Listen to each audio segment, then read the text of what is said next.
moderator.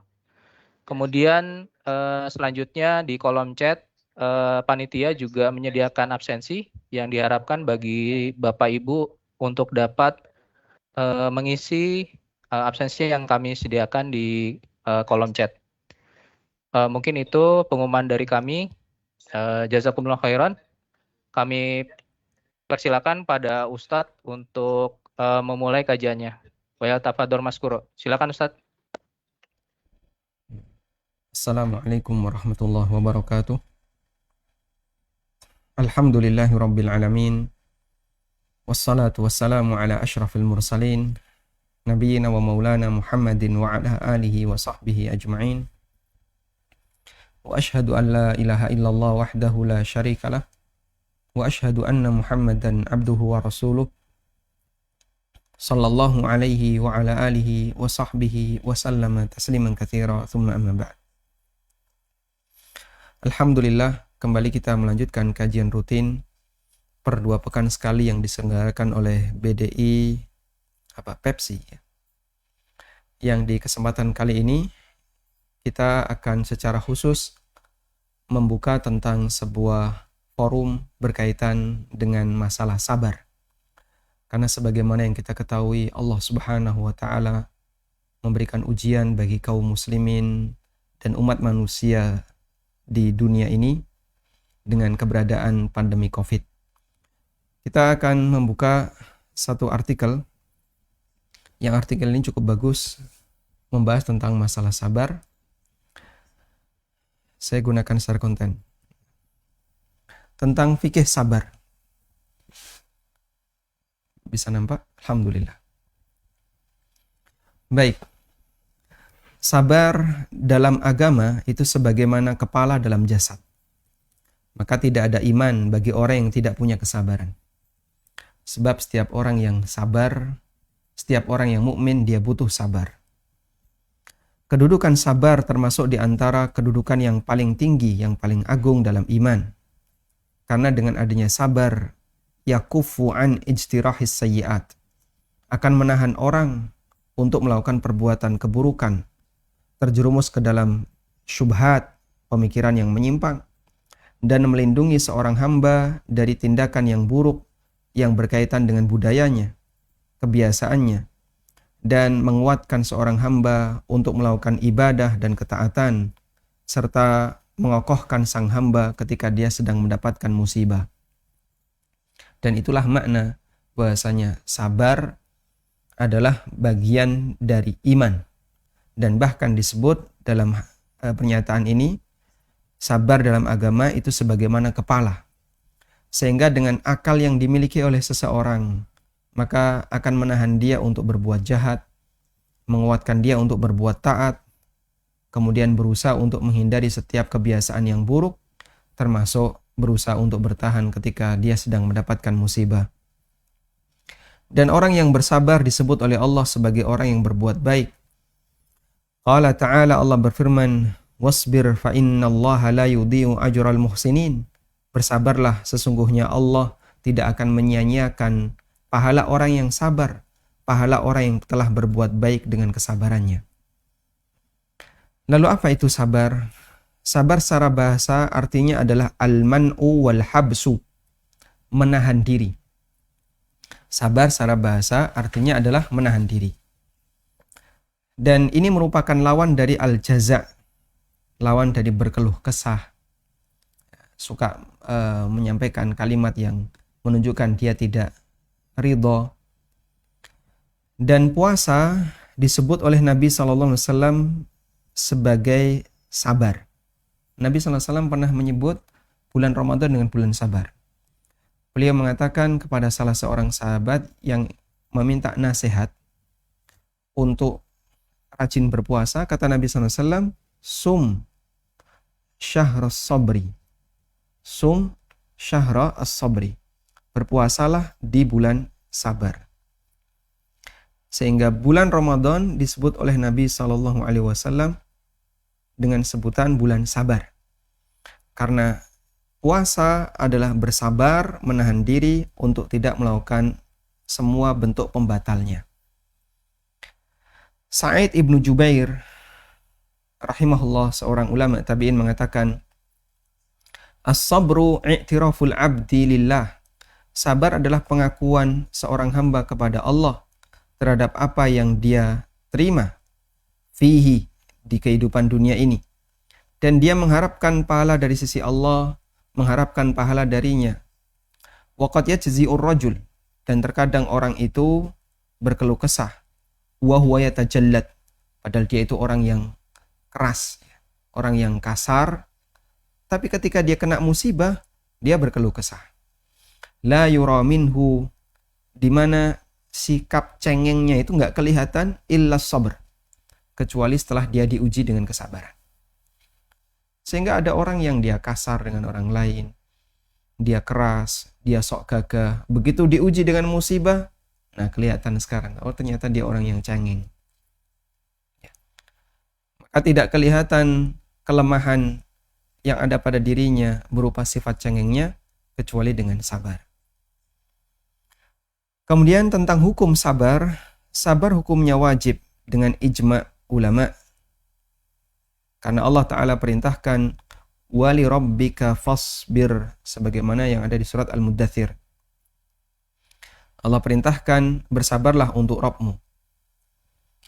Dan di antara yang menunjukkan pentingnya sabar dan besarnya kedudukan sabar dalam agama, Allah Subhanahu wa Ta'ala menyebut sabar dalam Al-Quran di 90 tempat.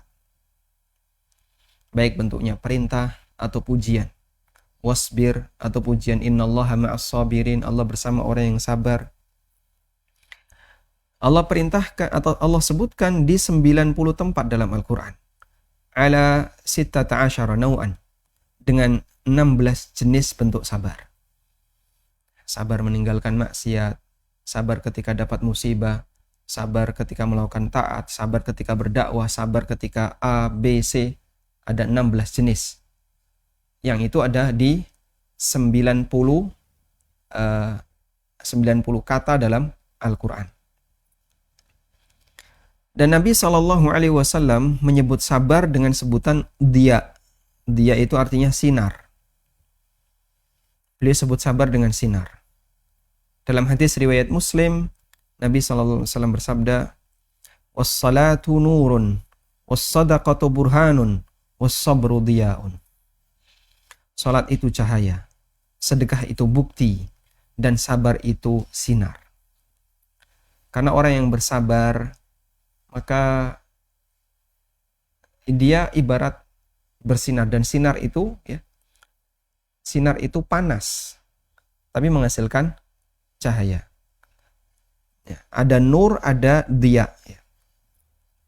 Kalau nur itu cahaya yang tidak menghasilkan panas. Kalau diya itu cahaya yang menghasilkan panas.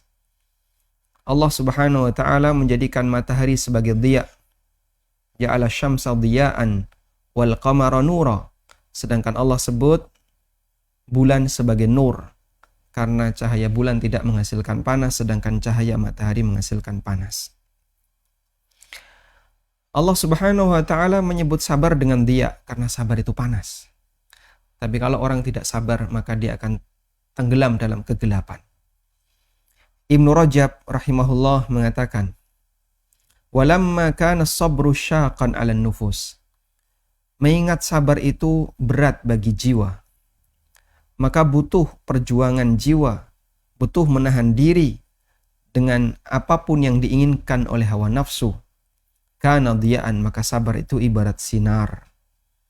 Karena makna sabar secara bahasa adalah al-habs, menahan diri. Sehingga dia nggak enak, terasa panas, tapi di situ ada kebaikan, yaitu sinar yang didapatkan oleh sang hamba. Wa minhu, dan di sini ada istilah qatlus sabr. Maknanya adalah dia berusaha untuk menahan diri sampai dia terbunuh. Orang yang berperang sampai terbunuh, padahal teman-temannya bisa jadi sudah balik, tapi dia tetap bertahan sampai dia terbunuh, itu disebut dengan qatlus sabr. Dan mukmin sangat butuh untuk sabar. Karena dalam mengarungi kehidupan dunia, pasti dia akan mengalami yang namanya musibah. sebagaimana dia juga berpotensi untuk mendapatkan nikmat. Isi hidup ini hanya ada dua, kalau nggak nikmat, musibah. Di antara yang menunjukkan pentingnya sabar dan mukmin itu sangat butuh terhadap sabar, yataqallabu fid dunya. Mereka ketika hidup di dunia, yataqallabu baina halain, hanya mengalami dua keadaan. Immas sarra, yang pertama adalah keadaan dia mendapatkan nikmat, fayushra'u lahu syukur, maka disyariatkan dia untuk bersyukur. Awid dharra, atau keadaan dia mendapatkan musibah, fayushra'u lahu sabr, sehingga dia disyariatkan untuk bersabar. Karena itu disebutkan dalam sebuah riwayat, as-sabru nisful iman. Sabar adalah setengah dari iman. Li'annal imana sabrun wa syukrun. Karena iman itu isinya, kalau nggak sabar, syukur. Yang menghiasi kehidupan manusia ini hanya ada dua itu. Kalau nggak nikmat, musibah. Saat dia dapat musibah, disyariatkan untuk bersabar. Dan Nabi SAW memberikan pujian bagi mukmin. Dalam sabdanya beliau mengatakan, ajaban li amril mu'min. Sungguh mengherankan urusan seorang mukmin. Seluruh urusannya itu baik.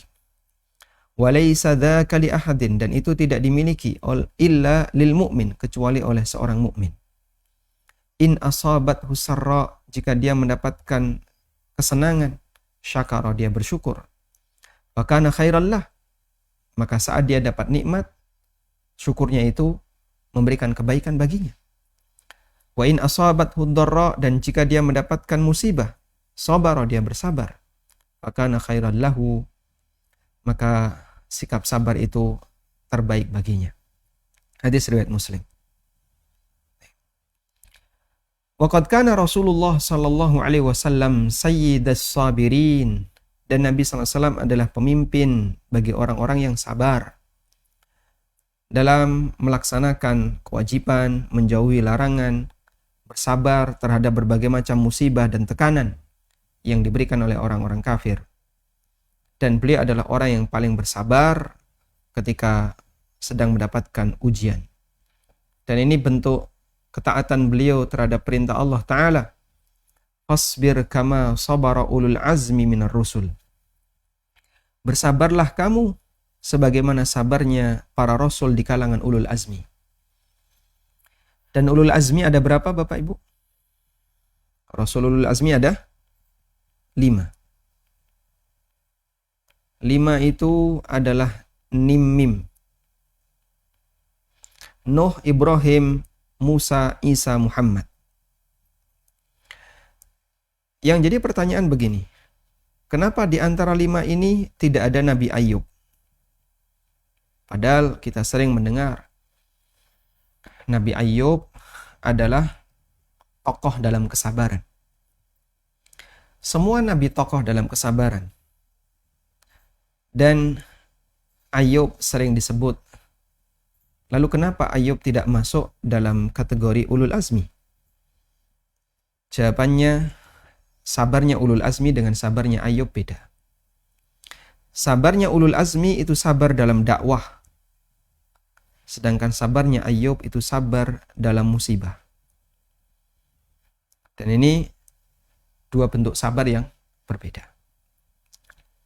Tayyib. Nabi SAW diperintahkan oleh Allah untuk bersabar sebagaimana sabarnya ulul azmi, yaitu sabar dalam berdakwah, menghadapi aneka tekanan yang akan diberikan oleh orang-orang kafir ketika beliau berdakwah. Baik.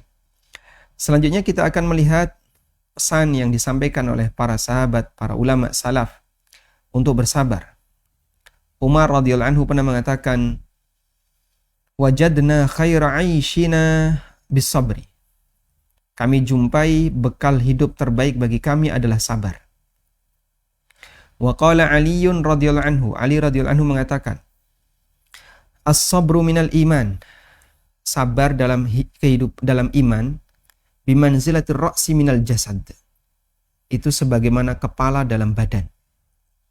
Fa idza dhahaba as-sabr, ketika sabarnya hilang, Zahabal iman, maka orang itu tidak lagi beriman. Karena kalau orang sudah tidak sabar, maka dia melakukan perbuatan sakar PDW, sesuka hatinya, sampai akhirnya dia melakukan perbuatan yang menghilangkan imannya.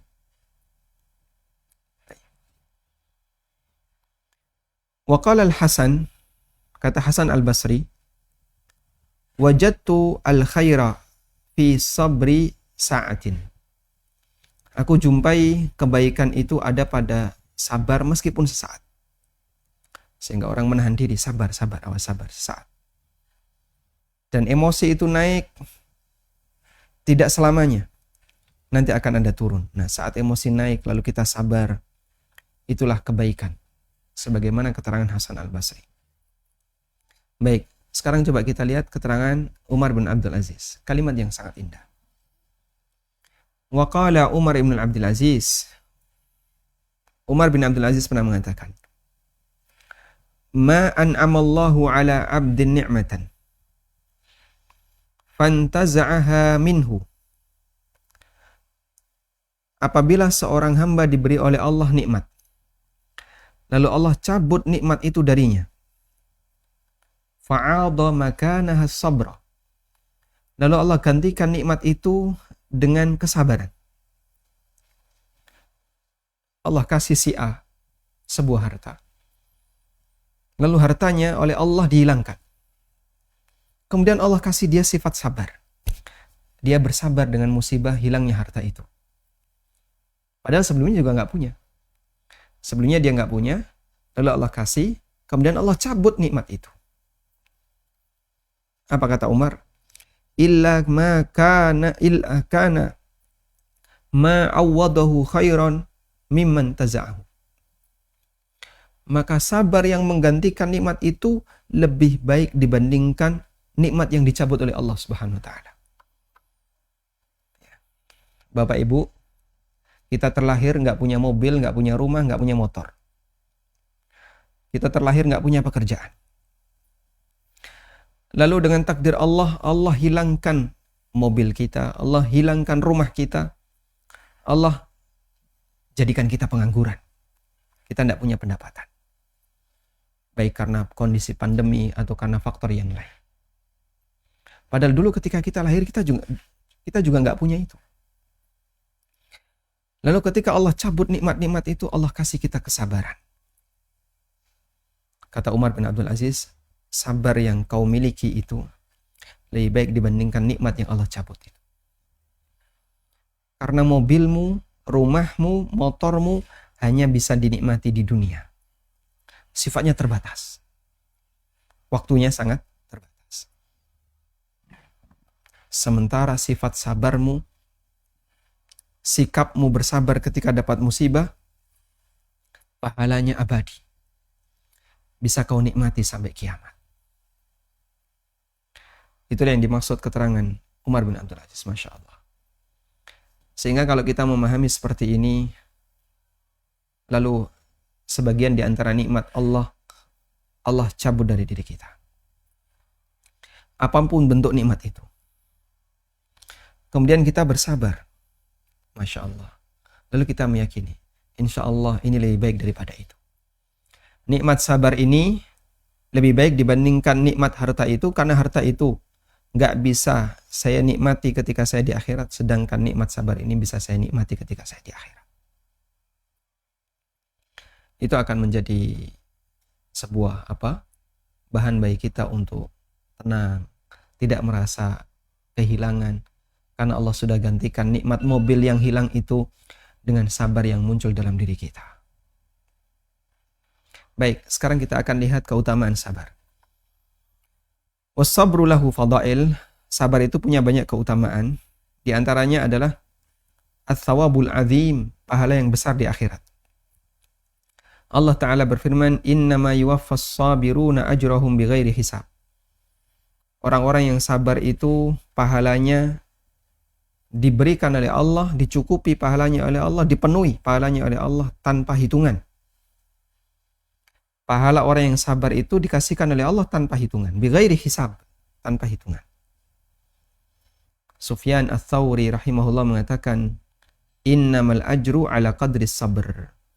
Bahwa pahala itu ekivalen dengan sabar. Bahwa pahala yang didapatkan oleh seorang hamba sebanding dengan sabar. Baik. Dari ayat ini para ulama mengambil kesimpulan, sabar itu tidak ada batas. Sehingga tidak ada istilah sabarku telah habis. Sabar itu tidak ada batas. Sebagaimana pahalanya, kata Allah, bighairi hisab, tanpa batas. Maka orang yang bersabar, dia dituntut untuk terus bersabar tanpa batas. Agar pahala yang dia dapatkan tanpa batas. Karena itu, kata Sufyan Ats-Tsauri, innamal ajru ala qadri sabr. Pahala yang didapatkan oleh seorang hamba itu berbanding lurus dengan sabarnya. Yang kedua, orang yang bersabar akan dicintai oleh Allah, sebagaimana yang Allah firmankan, wallahu yuhibbus sabirin. Allah mencintai orang-orang yang sabar.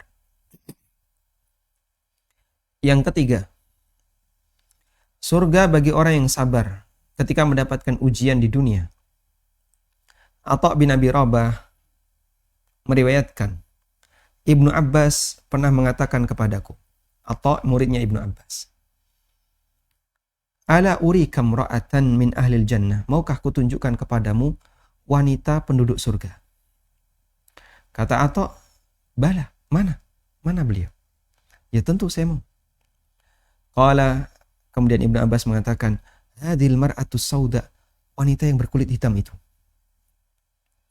Wanita yang berkulit hitam itu. Kenapa dia menjadi penduduk surga? Atat an-nabiyya sallallahu alaihi wasallam. Dia pernah datang kepada Nabi sallallahu alaihi wasallam. Faqalat, lalu dia mengatakan, inni usra. Saya itu kesurupan. Wa inni atakasyafu. Dan saya kalau kesurupan itu buka-buka baju. Sehingga sampai auratnya kelihatan. Fad'ullah li, tolong doakan. Berdoalah kepada Allah agar aku sembuh. Ini wanita sakit. Kalau kesurupan, kambuh, dia itu buka-buka baju. Datang kepada Nabi SAW. Minta didoakan agar sembuh. Faqala, kemudian Nabi SAW mengatakan, in syi'ti sabarti walakil jannah. Kalau kamu mau, kamu bisa bersabar membawa penyakit itu sampai mati dan nanti kamu dapat surga. Wa in syi'ti da'autullaha ayyu'afiki. Dan kalau kamu mau, saya bisa doakan kepada Allah agar Allah menyembuhkanmu. Faqalat, lalu wanita itu mengatakan, asbir, aku milih sabar. Sehingga wanita ini punya penyakit dan beliau milih sabar untuk tidak sembuh dari penyakit itu sampai mati. Biar saya bawa mati aja penyakit ini. Padahal Nabi SAW doanya mustajab.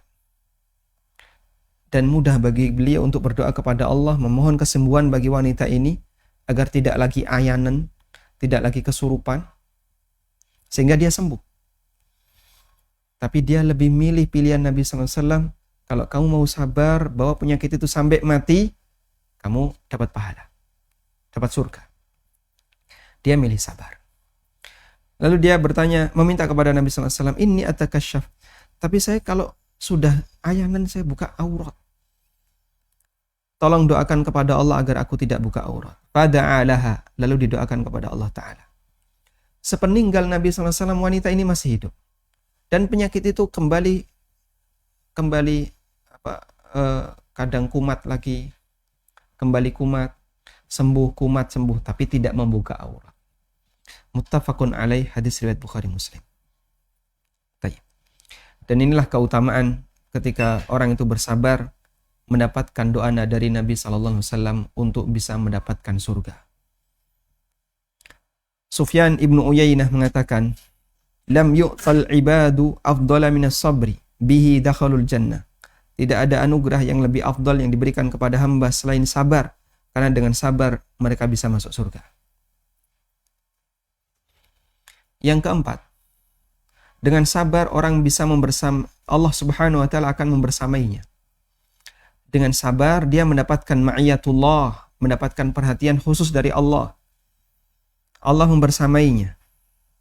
Allah membersamainya. Wasbiru innallaha ma'as sabirin. Bersabarlah. Sesungguhnya Allah bersama orang-orang yang sabar. Nah, sehingga ketika orang yang itu sabar, maka Allah akan membersamainya. Dan kebersamaan Allah dengan hamba, kebersamaan Allah itu ada dua. Ada kebersamaan yang bersifat umum. Ada kebersamaan yang bersifat khusus. Kebersamaan yang bersifat umum artinya pengawasan. Allah mengawasi seluruh yang dilakukan oleh para hamba. Dan ini mencakup umum, baik orang soleh maupun orang jahat. Makanya orang munafik dikatakan oleh Allah, wa huwa ma'ahum aynama kanu. Allah bersama mereka dimanapun mereka berada. Wa huwa ma'akum aynama kuntum. Allah bersama kalian dimanapun kalian berada. Itulah kebersamaan dalam arti pengawasan, di mana Allah Ta'ala mengawasi seluruh perbuatan hamba. Yang kedua, kebersamaan dalam makna khusus. Artinya adalah perhatian. Allah memberikan perhatian secara khusus kepada para hambanya yang mereka punya ketaatan kepadanya. Di antaranya adalah orang yang sabar. Yang kelima, anugerah terbaik yang diberikan oleh Allah kepada sang hamba adalah anugerah sabar kepada seorang mukmin. Sebagaimana disebutkan dalam hadis riwayat Bukhari Muslim, Nabi SAW bersabda, "Ma u'tiya ahadun ata'an khairan wa awsa' minas sabr."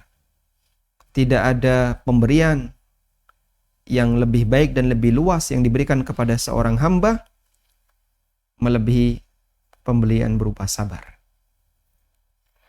Sehingga ketika seorang itu bersabar, maka dia mendapatkan anugerah yang terindah dari Allah Ta'ala.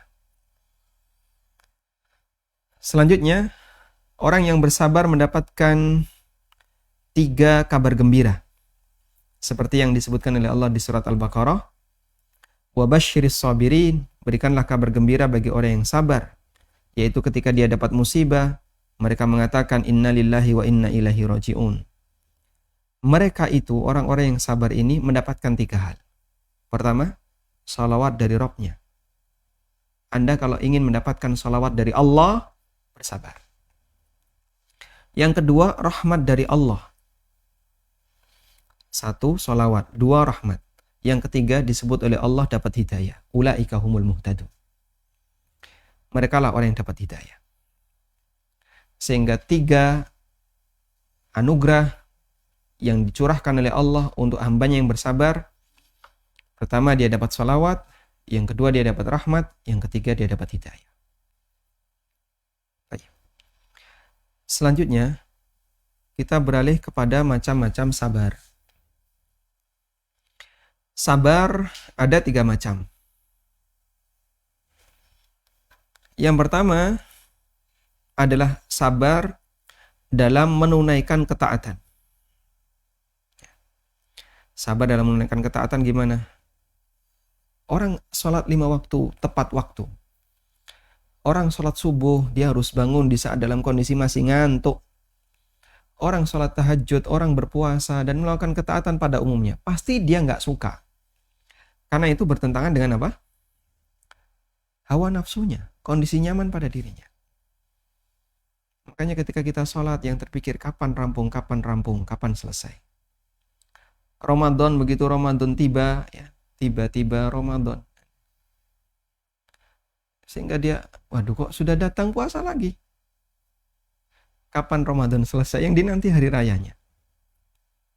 Makanya melakukan ketaatan butuh sabar. Dan bentuk sabar dalam melakukan ketaatan adalah yahtasibul ajra. Dia berharap pahala besar dari Allah. Yahtasibul ajra ketika melakukannya. Dan bersabar saat mengalami kesulitan ketika melakukan ketaatan. Lalu dia laksanakan sesuai dengan apa yang disyariatkan. Sehingga dia sabar ketika puasa, lapar. Tapi dia nikmati sabar ya. Sabar, sebentar lagi berbuka. Sabar. Ada pahalanya. Wa yudawimu ala fi'liha, dan dia juga terus-menerus melakukannya. Allah Ta'ala berfirman menceritakan tentang nasihat Luqman. Ya bunayya aqimis shalah wa'mur bil ma'ruf wanha 'anil munkar. Wahai putraku, kerjakan salat, lakukan amar ma'ruf nahi munkar. Wasbir 'ala ma asabak, dan bersabarlah terhadap apa yang menimpamu. Inna dzalika min azmil umur. Tapi perbuatan itu adalah perkara yang butuh tekad. Kalau nggak ditekati, bubar. Kalau nggak diseriusi, bubar. Makanya orang kalau mendekat kepada agama, tapi nggak serius, nggak ditekati, ya, biasanya nggak lama. Paling sebentar mutung. Sebentar, terus ngilang dia. Makanya disebut oleh Allah, sabar itu min azmil umur. Harus ditekati. Sehingga kalau melakukan sesuatu, ayo, siap, ayo, tekad, gitu ya. Jangan coba-coba. Hijrah itu kalau coba-coba, nggak ditekati, mutung. Waqad kana Nabi sallallahu alaihi wasallam, Nabi sallallahu alaihi wasallam bersabar ketika beliau menghadapi beratnya qiyamul lail, sehingga beliau melakukan qiyamul lail dalam waktu yang lama, hatta tafattarat qadamah, sampai kaki beliau bengkak. Hingga Aisyah mengingatkan beliau, kenapa kok sampai seperti ini? Jawab Nabi sallallahu alaihi wasallam, afala akunu abdan syakura. Bukankah saya layak untuk menjadi hamba yang bersyukur? Muttafaqun alaih. Dan itulah sabar dalam melakukan ketaatan. Dan kita dituntut untuk melakukan sabar ketika beribadah kepada Allah Ta'ala. Yang kedua adalah sabar untuk menjauhi maksiat kepada Allah, di mana dia berjuang melawan hawa nafsunya dan melawan bisikan setan, bersabar dari beratnya meninggalkan al-ma'luf, meninggalkan sesuatu yang diinginkan, dan menjauhi al-fasad, perbuatan maksiat, wa ahlihi, dan pelaku maksiat. Sehingga kita bersabar jangan sampai melakukan maksiat dan menjauhi semua sebab-sebab maksiat. Allah Ta'ala berfirman, وَالَّذِينَ صَبَرُوا ابْتِغَاءَ وَجْهِ رَبِّهِمْ وَأَقَامُوا الصَّلَاةَ وَأَنْفَقُوا مِمَّا رَزَقْنَاهُمْ سِرًّا وَعَلَانِيَةً وَيَدْرَؤُونَ بِالْحَسَنَةِ السَّيِّئَةَ أُولَئِكَ لَهُمْ عُقْبَى الدَّارِ. Orang-orang yang bersabar dalam rangka untuk mendapatkan wajah Allah, agar dia bisa masuk surga sehingga bisa melihat wajah Allah, menegakkan salat, berinfak terhadap apa yang Allah rizkikan kepada mereka, baik dengan cara rahasia maupun terang-terangan. Dan dia tutupi perbuatan jahat, perbuatan maksiat dengan amal saleh. Ulaika lahum uqbad dar, mereka yang akan mendapatkan kehidupan yang baik di akhirat. Dan Nabi Yusuf alaihissalam bersabar untuk tidak melakukan perbuatan zina. Hina agharat imra'atul aziz, ketika istrinya sang raja, istri raja itu biasanya cantik atau jelek? Istrinya sang penguasa Al-Aziz, sang penguasa Mesir itu, yang ngajak Nabi Yusuf alaihissalam untuk berzina. Wa ghallaqatil abwab, yang nutup pintu itu wanita itu. Wanita itu yang menyiapkan arena perzinaan. Sehingga lelaki ini tidak, Yusuf alaihissalatu wassalam, beliau sepeser pun tidak melakukan apa-apa. Wanita itu menyiapkan arena perzinaan. Sampai Imam Ibnu Utsaimin rahimahullah mengatakan, bisa jadi wanita ini sudah telanjang. Bisa jadi wanita ini sudah telanjang saat mengajak Yusuf untuk berzina. Dia tutupi pintu itu, dia tutupi pintu-pintu rumahnya, ya. Kemudian waqalat hai talak, ayo kita berzina.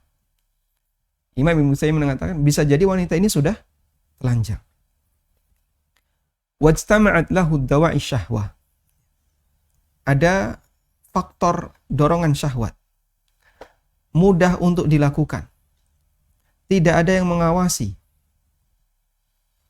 Karena begini ya, kadang orang ketika melakukan perbuatan seperti ini, itu kan menimbang dari sisi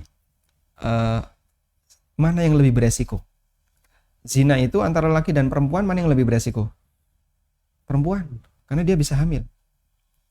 Yang kedua, antara orang yang punya jabatan dengan yang tidak punya jabatan, mana yang lebih beresiko? Yang punya jabatan. Dia akan menanggung malu lebih besar. Sehingga berita yang tersebar itu selingkuhnya yang punya jabatan. Yang nggak punya jabatan sih, dia memang orang rendahan, gitu ya, memang orang bawah. Jadi resiko menanggung malunya lebih kecil. Sehingga wanita pejabat, kalau berbuat zina dengan tukang becak, lalu ketahuan, di blow up di media massa, yang disebut bukan nama tukang becak. Yusuf alaihissalatu wassalam ketika itu beliau menjadi bawahan. Bahkan ya pembantu di rumah itu.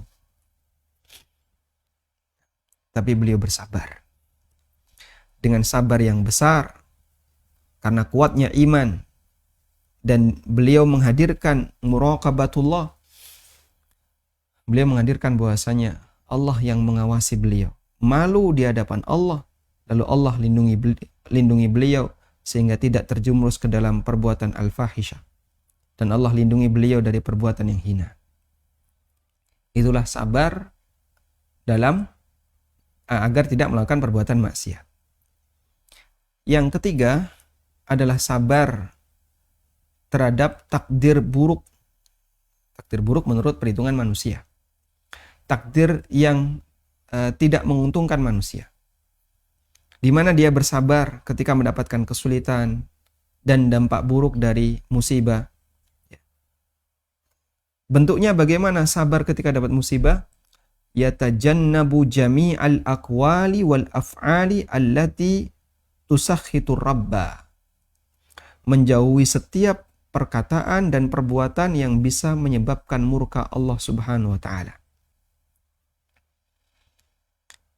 Menghindari semua ucapan perbuatan yang bisa mengundang murka Allah taala. Kalimat-kalimat seperti itu. Maka hati-hati bahwa penyakit itu musibah. Tapi bisa menyebabkan musibah yang lebih besar. Adanya bencana, adanya musibah COVID, pandemi, itu musibah. Tapi itu bisa memicu musibah yang lebih besar. Apa bentuknya? Berantem orang. Sehingga yang satu berantem dengan orang yang kedua, baik kelas kecil maupun kelas besar. Kelas kecil di mana? Di takmir masjid.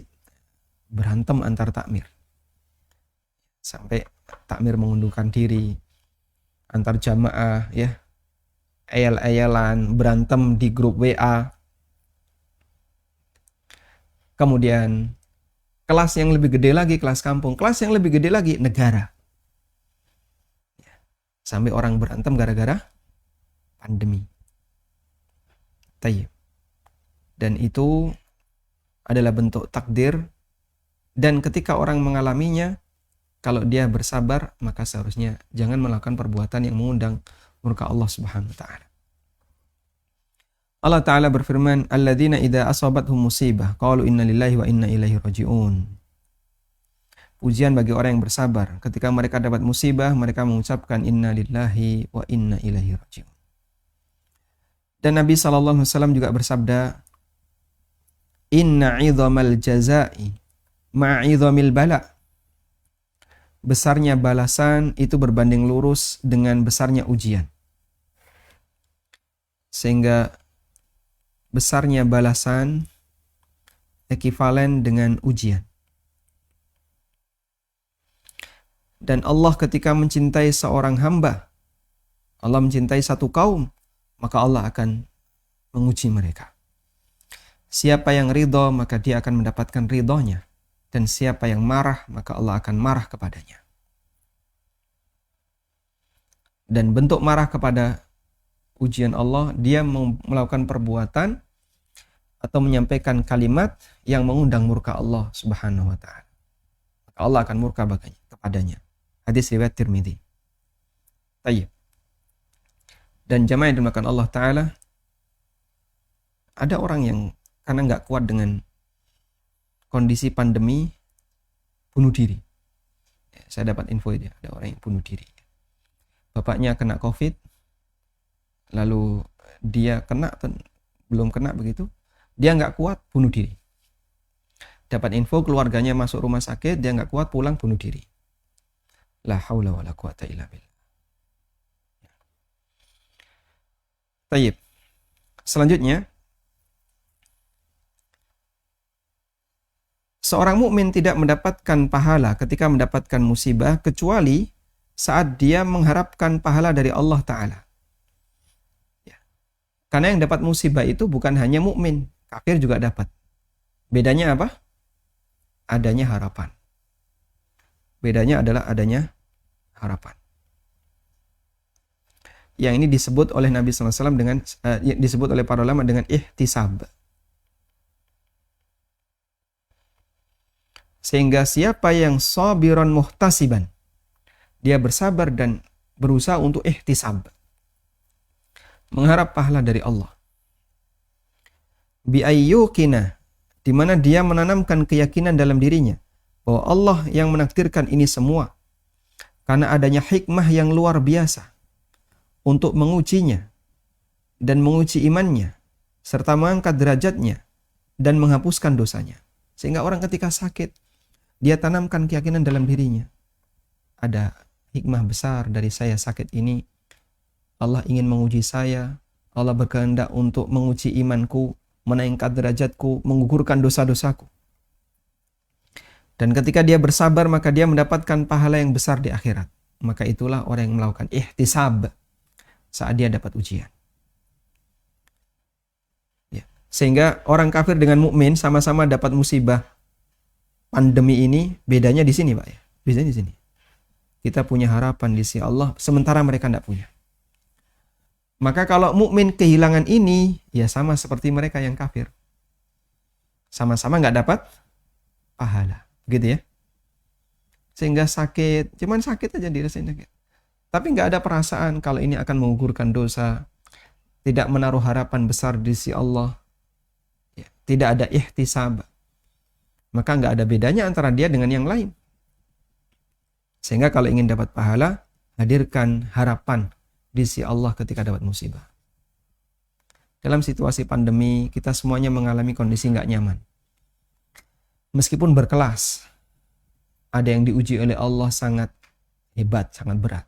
Ya, bapaknya meninggal, ibunya meninggal, anaknya meninggal dalam waktu yang relatif bersamaan, selisih hari.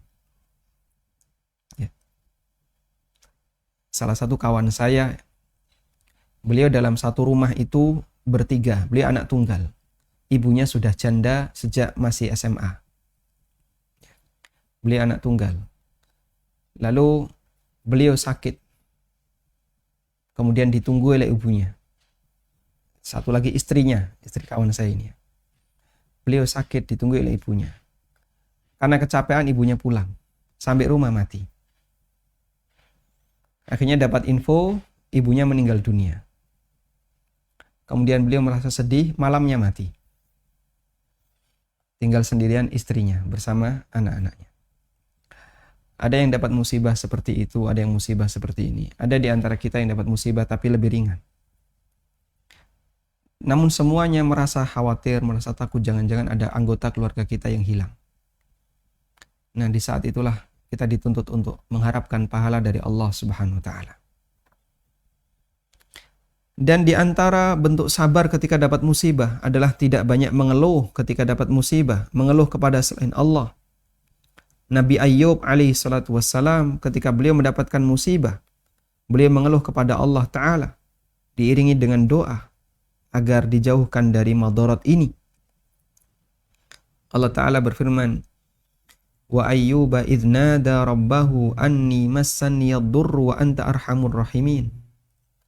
Ayyub ketika beliau memanggil Allah, anni massani yadurru, saya sedang mendapatkan musibah. Wa anta arhamur rahimin, dan engkau zat yang maha penyayang ya Rabb. Ayyub alaihissalam ketika dapat musibah, beliau tidak mengeluh, tapi beliau cuma cerita kepada Allah, ya Allah, saya sedang sakit ya Allah. Saya sedang sakit ya Allah, dan engkau zat yang maha kasih sayang. Dan Allah Ta'ala menyebut Ayyub, inna wajadnahu sabira, sesungguhnya beliau adalah orang yang sabar. Sufyan Ats-Tsauri mengatakan, ada 3 perbuatan yang merupakan kesabaran. Tidak menceritakan musibah, tidak pula rasa sakit, dan tidak memuji diri sendiri. Kemudian, ketika orang dapat musibah, itu ada 2 tingkatan di sini ya. Yang pertama sabar, yang kedua ridho. Sabar terhadap musibah hukumnya wajib. Sedangkan ridho ketika mendapatkan musibah, itu hukumnya anjuran, tidak wajib, menurut pendapat jumhur ulama. Baik. Nanti kita akan lihat penjelasannya ya. Umar bin Abdul Aziz mengatakan, ridho itu kedudukannya sangat mulia. Mani'ah, dia yang bisa menahan seorang hamba agar tidak melakukan tindakan yang bermasalah. Namun Allah Ta'ala jadikan sabar fi sabri sebagai pilihan yang baik. Sehingga ridho lebih tinggi, sabar di bawahnya. Ibnu Taimiyah mengatakan, ridho ketika mendapatkan musibah, seperti musibah fakir, musibah miskin, musibah sakit, musibah terhina, hukumnya anjuran menurut pendapat sebagian ulama dan tidak wajib. Hukumnya anjuran dan tidak wajib. Dan ada yang mengatakan hukumnya wajib. Namun yang benar, yang wajib adalah sabar. Sehingga ada ridho, ada sabar. Ridho itu tingkatan yang lebih tinggi, sabar itu di bawahnya. Ada ridho, ada sabar. Baik, sabar hukumnya wajib. Sedangkan ridho hukumnya anjuran. Sekarang apa bedanya? Ridho itu sabar plus. Ya. Ridho itu sabar plus. Sehingga ridho lebih tinggi. Karena ridho adalah lebih dari sebatas sabar, di mana orang yang mendapatkan ujian itu tidak merasa benci, tidak merasa nggak suka dengan musibah yang dia alami. Dia ridho dengan takdir itu. Dia tidak merasa sakit, sama saja antara dapat ujian dan tidak dapat ujian. Sehingga perbedaan dari sikap, ya, ridho itu dia batinnya itu merasa sama antara dapat ujian dan tidak dapat ujian. Dan tidak ada ujian. Sehingga antara dia sakit dan gak sakit itu sama saja. Itu orang ridho. Kalau sabar, saat dapat ujian, dia merasa tidak nyaman. Dia merasa gak enak. Pengen cepat sembuh. Yang miskin pengen cepat kaya. Yang sakit pengen cepat sembuh. Ketika dapat misalnya hilang mobilnya, pengen cepat ketemu, dia merasa nggak nyaman. Tapi tidak melakukan perbuatan yang mengundang murka, Allah Subhanahu wa ta'ala. Itulah sabar. Kalau ridho lebih dari itu. Jadi ada ujian dan tidak ada ujian bagi dia sama saja. Baik. Karena itu bagi orang yang ridho, dia merasa ini semua kehendak Allah, terserah Allah. Maka terserah Allah, Allah mau jadikan aku seperti apa, Allah memberikan musibah kepadaku seperti apa, itu terserah Allah. Karena seluruh sholatku, sebagaimana dalam ikrar yang kita diperintahkan, katakanlah sesungguhnya, ikrarku adalah sesungguhnya sholatku, ibadahku, hidup dan matiku itu milik Allah. Ya terserah Allah. Saya mau jadikan sakit, saya mau dijadikan sehat, saya mau jadikan kaya, mau dijadikan miskin, terserah Allah. Hidup dan matiku untuk Allah. Lillahi Rabbil Alamin. Semuanya milik Allah Rabbul Alamin. Ini derajatnya lebih tinggi dibandingkan sabar. Karena itu Nabi SAW memohon kepada Allah dalam doanya, Allahumma inni as'aluka ridha ba'dal qada. Ya Allah, aku memohon kepadamu ridha setelah mendapatkan al-qada, setelah mendapatkan takdir. Kita tidak tahu di depan ada apa. Tapi kita mohon kepada Allah. Ya Allah, agar setiap apapun yang aku alami, aku dalam kondisi ridho. Ibnu Rajab mengatakan, sabar dalam melakukan ketaatan dan meninggalkan yang haram, itu sabar yang lebih afdol. Dibandingkan sabar ketika menerima musibah. Sebagaimana keterangan Sa'id bin Jubair, Maimun bin Mihran, dan yang lainnya. Nah, Maimun bin Mihran mengatakan, sabar itu ada dua, sabar terhadap musibah, dan itu kebaikan. Tapi ada yang lebih tinggi dibandingkan itu, yaitu sabar untuk tidak melakukan maksiat. Walhamdulillah. Selanjutnya bagian akhir kita akan melihat.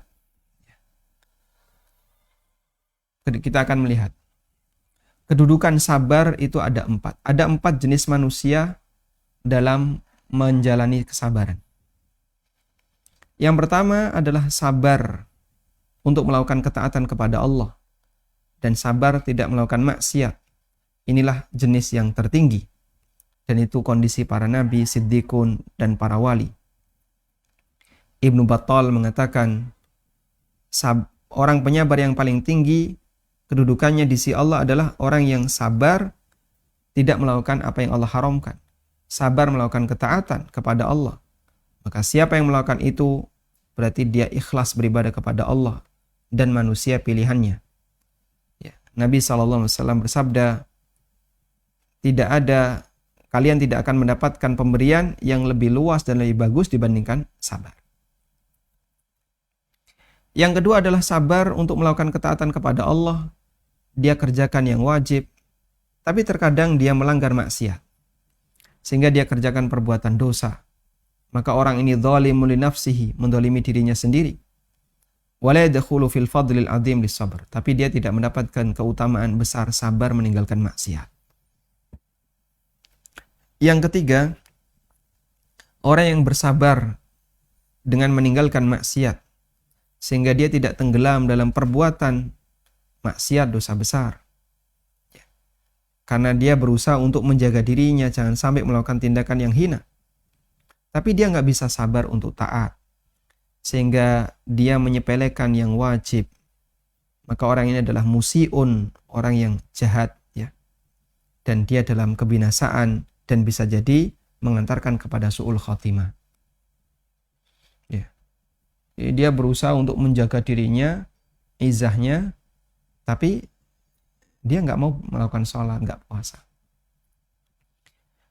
Tingkatan yang keempat, orang yang tidak bisa sabar untuk melakukan taat kepada Allah, lalu dia tinggalkan kewajiban, tidak sabar dari maksiat sehingga dia tenggelam dalam kemaksiatan, maka inilah kondisi yang paling buruk. Dia telah menjual agamanya untuk mendapatkan dunia, dan dia mendaftarkan diri untuk mendapatkan murka Allah dan azabnya. Dan itu adalah orang-orang yang durhaka. Wallahu ta'ala alam, wa sallallahu ala nabiyyina Muhammadin wa ala alihi wa sahbihi wa sallam. Baik Ustaz, jazakumullah khairan atas materi yang disampaikan. Kepada Bapak dan Ibu yang ingin bertanya, kami persilakan langsung untuk dapat mengetik di kolom chat atau dapat juga bertanya langsung dengan menggunakan fitur raise your hand. Silakan Bapak dan Ibu. Baik Ustadz, ada pertanyaan pertama yang masuk melalui Japri kepada kami terkait dengan kedudukan sabar di dalam musibah ini. Bagaimana kita menasehati anggota keluarga kita Ustadz yang saat ini mengalami musibah terkena COVID, kemudian dalam keadaan yang cukup berat, sehingga dari sisi iman mungkin sedikit menurun Ustadz.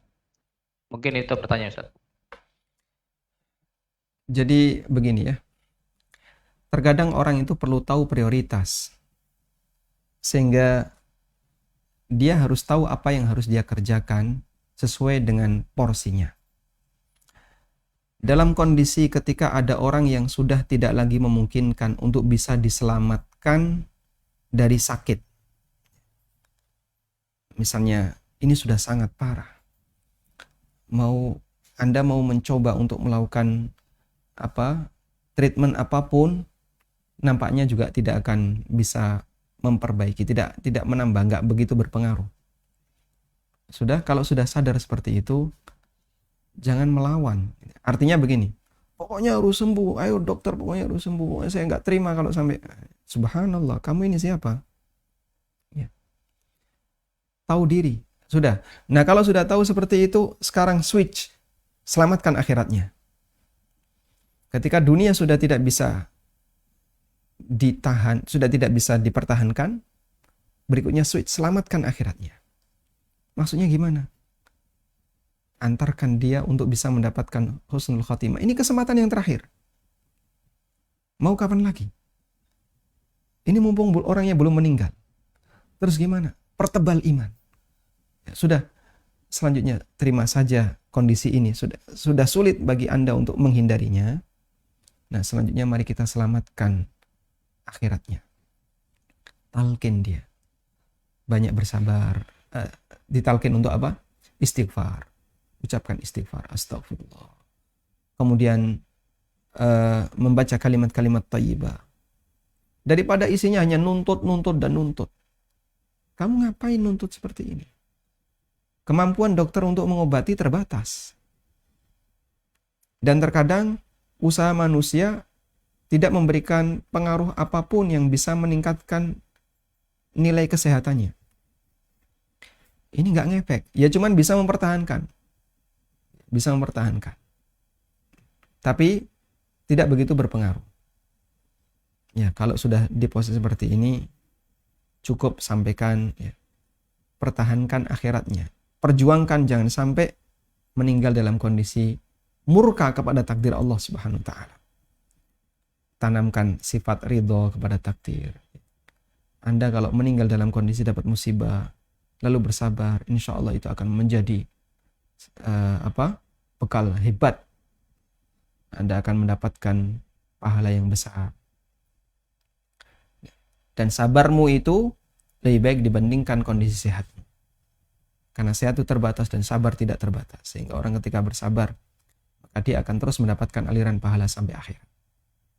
Ya kurang lebih seperti itu ya. Namun kadang kan pendekatan seperti ini terasa aneh. Wah, kamu berarti Arab-Arab mati. Bukan. Bukan mengharapkan orang lain untuk meninggal. Bukan. Cuman ketika modal sudah nggak bisa dipertahankan, ketika keuntungan sudah nggak bisa dipertahankan, jangan sampai ngurangi modal. Mau dapat untung nggak bisa. Minimal modal pertahankan. Sehingga sampaikan nasihat. Ya. Bersabar. Ini kesempatan yang terakhir. Mari bertobat kepada Allah. Dan baca kalimat thayyibah. Semoga ujung kalimat yang terucap adalah la ilaha illallah. Wallahu a'lam. Baik Ustadz, syukuran atas jawabannya. Kita lanjutkan untuk pertanyaan yang kedua dari Pak Dadang Suwargono. Bismillah, semoga Allah merahmati Ustadz Amin Nurbaiz berserta keluarga dan jamaah kajian siang ini. Allahumma amin. Walaka bimithlin. Afwan Ustadz, Anda mau bertanya, pertanyaan pertama, mana yang didahulukan, sabar atau ikhtiar ketika menghadapi musibah? Kemudian yang kedua, bagaimana kiat sabar menghadapi istri Ustadz? Terima kasih, jazakumullah khair atas penjelasannya. Masya Allah. Baik, mana yang harus didahulukan, sabar atau ikhtiar? Sebenarnya dua hal ini tidak saling bertentangan, jamaah. Tidak saling bertentangan. Ya. Sabar itu intinya tadi ya, tidak melakukan perbuatan yang mengundang murka Allah. Jadi kita ketika dapat musibah, nggak seneng, nggak nyaman, tapi kita nahan diri. Jangan sampai menambah murka Allah. Jangan sampai menimbulkan murka Allah, itu sabar. Ya. Maka Anda tidak kemudian ketika dapat musibah, kita tidak kemudian mengeluh, lalu tidak ridho kepada takdir Allah, menghina Allah, mengumpat, mencela, menyampaikan kalimat-kalimat yang nggak benar. Kadang orang mengalami penyakit, lalu dia mengumpat pemerintah, menjelek-jelekkan keluarganya, menjelek-jelekkan dokter, dan seterusnya. Nyalah-nyalain orang lain. Justru malah menambah dosa baginya. Intinya, emosi tolong dijaga. Ketika dapat musibah, sakit, kita nggak nyaman, hati kita sedih, itu boleh. Tapi jaga emosi. Jaga emosi. Jangan terlalu meluap sehingga menyebabkan perbuatan yang kita bermaksiat. Baik maksiat batin maupun maksiat lisan. Yang kedua, ikhtiar itu bentuknya adalah mengambil sebab untuk mendapatkan akibat yang terbaik. Sudah? Nah, mengambil sebab di sini apakah hukumnya wajib? Ulama berbeda pendapat terkait hukum berobat. Saya langsung fokuskan ke masalah berobat. Ulama beda pendapat. Apakah di sini wajib atau tidak? Sebagian ulama mengatakan tidak wajib. Sehingga orang sakit, lalu dia bertahan sakit, tidak berobat, sampai akhirnya dia mati dalam kondisi sakit. Itu nggak berdosa. Dan ini pendapat yang benar. Berdasarkan hadis tadi, wanita yang datang kepada Nabi sallallahu alaihi wasallam mau minta diobati, tapi oleh Nabi sallallahu alaihi wasallam dikasih pilihan. Kalau mau saya bisa obati kamu dengan cara berdoa, lalu kamu sembuh. Kalau mau kamu bersabar dan kamu dapat surga. Dia milih sabar. Dalam sebuah riwayat, ada seorang sahabat yang kena panah dadanya. Dia masih muda. Ketika perang kena panah. Anak panah nancep. Lalu datang kepada Nabi SAW minta tolong ya Rasulullah cabutkan ini. Kenapa nggak minta sahabat yang lain? Mungkin dengan ketika Nabi SAW yang mencabut akan lebih sembuh. Dengan keberkahan beliau Sallallahu Alaihi Wasallam. Kemudian Nabi SAW ngasih pilihan. Jadi itu nggak sampai nembus tulang ya. Sehingga karena daging di dadanya itu tebal. Nancap itu anak panah. Tapi nggak sampai nembus tulang. Nabi SAW ngasih pilihan. Kalau kau mau, saya cabut. Tapi kalau kau bersabar, tak patahkan itu, tak tinggalin di dalam. Dan nanti jadi saksi di hari kiamat. Subhanallah. Dia pilih yang kedua. Akhirnya dipatahkan, ditinggal di dalam. Baik. Kita bisa bayangkan ya. Dan sahabat itu masih bertahan hidup dalam kondisi di dalam ini ada besi ya, atau anak panah yang nancap di dalam. Kita tidak tahu seberapa parah. Tapi yang jelas tidak menyebabkan yang bersangkutan meninggal. Dan beberapa kejadian yang lainnya di mana Nabi SAW ngasih pilihan kepada sahabat kalau mau bersabar membawa sakit ini sampai mati. Dan mereka pilih yang itu. Dan dapat surga. Janjinya dapat surga. Namun kalau Anda berikhtiar, ayo diobati atau dibawa ke dokter, ke rumah sakit. Tidak masalah, sah, diperbolehkan. Dan itu tidak bertentangan dengan sabar. Selama Anda tidak melakukan perbuatan yang mengundang murka Allah Subhanahu wa taala. Karena berobat itu hal yang mubah dalam hal ini. Wallahu a'lam. Bagaimana kiat kita menghadapi istri? Ini enggak tahu istrinya nonton enggak? Kalau nonton ngefek ini, kalau enggak nonton wallahu a'lam. Nah, Allah Subhanahu wa taala mengajarkan dalam Al-Qur'an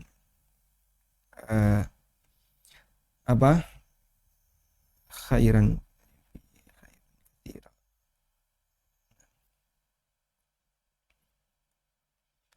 Allah Subhanahu wa taala berfirman dalam Al-Qur'an,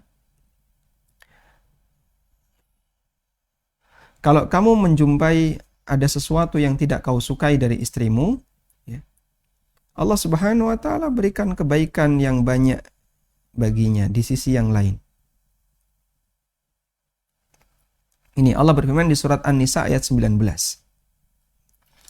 Fa in karihtumuhunna fa'asa an takrahu syai'an wa yaj'alallahu fihi khairan katsira. Kalau kamu nggak senang sama istrimu, maka bisa jadi kau nggak suka dengan bagian sifat tertentu. Karena tidak semua manusia itu isinya jelek tok, itu nggak ada. Iki bojo wis elek, apa meneh? Apa? Ya. Apa wis pokoknya elek, masakane ra enak, kasar, terus apa lagi? Oh, semua sifat jelek ada di situ. Itu tidak mungkin ada. Ya, kalaupun ada sifat buruk paling 1, 2, 3. Kata Allah dalam Al-Quran, kalaupun kau membenci istrimu pada satu sifat, wa yaj'alallahu fi khairan katsira. Allah berikan kebaikan dari sisi yang lain. Ya. Istri saya itu nggak cantik, tapi apa misalnya setia, masakannya enak, terus kaya, ada misalnya ya, sehingga menutup rasa nggak nyaman Anda dari sisi nggak cantiknya dengan kekayaannya, misalnya. Ya. Karena itu kalau ada kekurangan dari istri, ya perlu untuk melihat sisi kekurangannya di mana, lalu Anda ingat-ingat kebaikannya di mana. Itu contoh kiat sabar terhadap istri. Dan yang lebih bagus lagi, sifat kekurangannya itu apa? Oh, di sini. Ya, dia itu suka belanja nggak lapor misalnya. Ya. Suka ngambil duit suami nggak lapor misalnya. Ajak beliau kajian. Tulis pertanyaan melalui kertas. Sampaikan, Pak Ustadz, istri saya mendengar. Ya kan nggak ada nama kan? Apa hukum istri ngambil uang suami nggak lapor? Nah, sang Ustadz baca itu, saya yakin kena itu istri. Cuman kan bisa jadi dia nggak tahu ini yang ngirim pertanyaan suaminya atau tidak. Kok ketahuan? Nah, bikin masalah di rumah. Itu bukan urusan Ustadz. Wallahu a'lam. Baik, Ustaz. Pertanyaan selanjutnya dari Pak Muhammad Iqbal. Ini mungkin terkait dengan kondisi dan peraturan di situasi PPKM sekarang ini ya. Bismillah, izin bertanya Ustadz, untuk kondisi pandemi ini di daerah kami, walaupun pintu depan masjid ditutup, masjid tetap buka sholat berjamaah 5 waktu melalui pintu samping. Apakah sebaiknya kami tetap sholat berjamaah di masjid, Ustadz? Syukron, jazakallahu khair. Pertama, memang ada dua pendekatan yang disampaikan oleh para ulama terkait posisi sholat jamaah dalam kondisi pandemi. Dan itu yang jadi acuan. Ada yang mengatakan tetap disyariatkan. Ya. Karena musibah ini datang dari Allah, dan obatnya untuk mengangkat musibah itu adalah ketaatan kepada Allah. Sehingga kita disyariatkan untuk beribadah sesuai dengan aturan yang berlaku, sholat jamaah tetap sholat jamaah. Dan ada pendekatan yang kedua, ini dalam rangka untuk keamanan, maka sholat jamaah ada uzur untuk tidak melakukannya. Dengan aneka uzur yang ada. Karena itu boleh saja tidak sholat jamaah. Dan wallahu alam, yang saya pahami dalam masalah ini adalah mengukur tingkat tingkat resiko dengan kesiapan. Kalau kemudian di masjid prokesnya nggak seberapa dijaga dan banyak orang nggak pakai masker misalnya, atau itu di tempat umum ramai orang mampir, Anda merasa khawatir, maka Anda silahkan meninggalkan masjid itu, beralih ke masjid yang lain. Kalau tidak ada, silahkan sholat di rumah. Dalam kondisi ketika pandemi semakin membara, ini ibarat sakit itu kan di posisi sedang puncak. Banyak yang meninggal dalam beberapa hari yang terakhir. Yang jumlah yang sakit semakin banyak. Nah, di situasi itu Anda merasa khawatir, lalu Anda pilih sholat di rumah, silahkan. Karena termasuk di antara uzur adalah sakit atau takut terkena penyakit. Wallahu a'lam. Baik Ustadz, mungkin dua pertanyaan terakhir. Ini ada pertanyaan dari Pak Novadriansah. Assalamualaikum, semoga Allah merahmati Ustadz berserta keluarga dan jemaah kajian siang ini. Menanyakan dalam hal mentalkin orang yang sudah tidak kuat atau akan meninggal. Apakah wajib bagi pasien tersebut untuk melafalkannya, sedangkan pasien mengalami sakit yang menyebabkan tidak sanggup bicara. Dalam hal ini penyakit stroke. Syukron jazakumullah khairan. Waalaikumsalam warahmatullahi wabarakatuh. Nabi SAW mengatakan, "Man kana akhiru kalamihi la ilaha illallah, dakhalal jannah." Siapa yang kalimat terakhirnya la ilaha illallah, maka dia masuk surga. Dan itu harus terucap. Bagaimana kalau orangnya nggak bisa mengucapkan? Berbeda-beda antara satu kondisi dengan kondisi yang lain. Karena itu mohon kepada Allah keselamatan di akhir hayat. Sehingga salah satu di antara doa yang baik adalah doa yang diucapkan oleh Abu Bakar As-Siddiq radhiyallahu anhu. Allahumma ja'al khaira a'mali fi khawatimiha. Ya Allah, jadikan amal terbaikku itu berada di penghujung umurku. Ada sebagian orang yang dia sudah mengalami sakit sebelum meninggal. Dia nggak bisa ngomong, nggak bisa apa-apa. Sehingga kesempatan untuk mengucapkan la ilaha illallah di akhir hayat hilang. Kenapa? Dia sudah dalam kondisi stroke. Nah, yang diandalkan adalah muqaddimah sebelum stroke-nya tadi. Sebelum stroke-nya, muqaddimahnya. Karena itu, kita memohon kepada Allah, semoga masih bisa diberi kesempatan akal sehat sampai akhir hayat. Meskipun bisa jadi fisiknya nggak sehat. Nah, karena akal ini yang menentukan. Sehingga dia ketika ditalkin, dia tahu ini adalah talqin. Lalu dia mau mengucapkan la ilaha illallah, la ilaha illallah. Sampai akhirnya Allah Subhanahu wa taala mewafatkannya. Nah, kalau sudah seperti ini, kita melihat apakah dia nggak bisa ngomong. Jadi stroke nggak fungsi di mulut, tapi masih fungsi di akal. Baik, tanamkan ridho kepada takdir. Dia masih bisa mendengar, bisa nangis, bisa senyum. Tanamkan ridho kepada takdir Allah. Hanya itu modal satu-satunya. Sehingga yang kita perbaiki batinnya. Kasih nasihat. Kita perbaiki batinnya. Ketika batinnya bagus. Semoga itu bekal bagi dia untuk menghadap Allah, dapat kebaikan. Meskipun dia nggak bisa mengucapkan kalimat la ilaha illallah. Dan mungkin bisa jadi dia mengucapkan itu dalam hati. Sesuai dengan kemampuannya. Wallahu a'lam. Baik Ustadz, ya, jazakallahu khair atas jawabannya. Mungkin ini pertanyaan terakhir Ustadz, terkait dengan musibah yang terjadi saat ini, terutama pandemi, ada sebagian besar orang yang menganggap bahwa ini adalah salah satu musibah yang besar. Tetapi sesungguhnya di dalam Al-Quran dan Sunnah, musibah apakah yang terbesar yang dihadapi oleh seorang Muslim dan bagaimana kiat-kiat untuk menghadapinya Ustadz? Syukron. Jazakallahu khairan. Wa jazakumullah khairan. Jadi besar dan kecilnya musibah itu tergantung dari sudut pandangnya. Dan musibah terbesar yang dialami oleh seorang muslim adalah musibah yang bisa menyebabkan orang itu hilang iman. Karena dia akan binasa dunia akhirat. Karena itulah Nabi SAW menyebut sebagai fitnah besar adalah fitnah Dajjal. Kenapa? Karena ketika orang ini muncul, banyak orang murtad. Sehingga keberadaan Dajjal ini ujian terbesar bagi umat. Nah, karena itu musibah yang terbesar adalah musibah yang menimpa agama seorang hamba.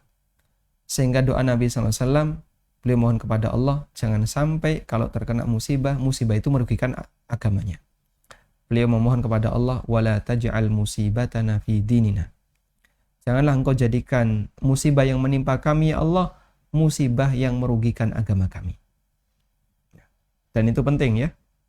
Sehingga kalaupun kita tidak bisa terhindar dari sakit, tidak bisa terhindar dari kecelakaan, tidak bisa terhindar dari kurangnya keluarga, ada keluarga yang diwafatkan oleh Allah mendahului kita, tidak bisa terhindar dari musibah A, B, C, termasuk sakit hati, maka minimal semua musibah itu tidak menyebabkan musibah yang lebih besar, yaitu musibah dalam masalah agama. Wallahu a'lam. Wassallallahu ala nabiyyina Muhammadin wa ala alihi wa sahbihi wa sallam. Wa akhiru da'wana anil hamdulillahi rabbil alamin. Wassalamualaikum warahmatullahi wabarakatuh. Waalaikumsalam warahmatullahi wabarakatuh. Jazakumullah khair.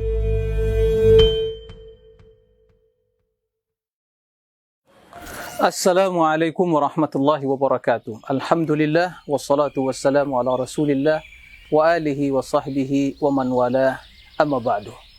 Kaum muslimin dan muslimat, para pemirsa di mana saja antum berada. Saya sekarang berada di lantai 2 pembangunan sekolah Islam yang dibina oleh Ustadz Aminur Ba'is di bawah Yayasan Amal Abadi. Mereka sedang membangun sekolah SD yang rencananya insya Allah 3 lantai. Dan sekarang para pemirsa dan kaum muslimin bisa melihat ya, di sebelah kanan saya dan kiri juga terlihat ya, ini sedang pembangunan untuk lantai yang ketiga. Dan di bawah masih juga tahap ya pembangunan lantai dasar, lantai 2. Tentunya pembangunan yang memakan biaya, membutuhkan ya donasi yang luar biasa. Oleh karena itu, saya memanggil kita semua. Saya atas nama Muhammad Nur Ihsan, salah seorang anggota Dewan Fatwa, mengajak kita semua. Mari kita bersama-sama meringankan beban saudara kita, membantu saudara kita untuk ya kelangsungan pembangunan sekolah dasar ya Islam yang dibina oleh Ustadz Aminur Ba'is. Dan tentu apa yang saudara dan kaum muslimin infakkan di jalan tidak akan sia-sia sisi Allah Subhanahu wa taala. Kesempatan yang baik untuk kita berinvestasi akhirat. Mari bersegera kita meraih ridha Allah dengan menginfakkan sebagian harta yang Allah titipkan bagi kita. Dan itulah sesungguhnya yang akan menjadi bagian untuk kita. Demikian. Mudah-mudahan bermanfaat. Mudah-mudahan kita senantiasa melindungi Allah Subhanahu wa taala, dan mudah-mudahan kita senantiasa dijaga oleh Allah dengan menginfakkan sebagian harta yang Allah titipkan bagi kita. Allahumma amin. Demikian. Wassalamualaikum warahmatullahi wabarakatuh. Wa ma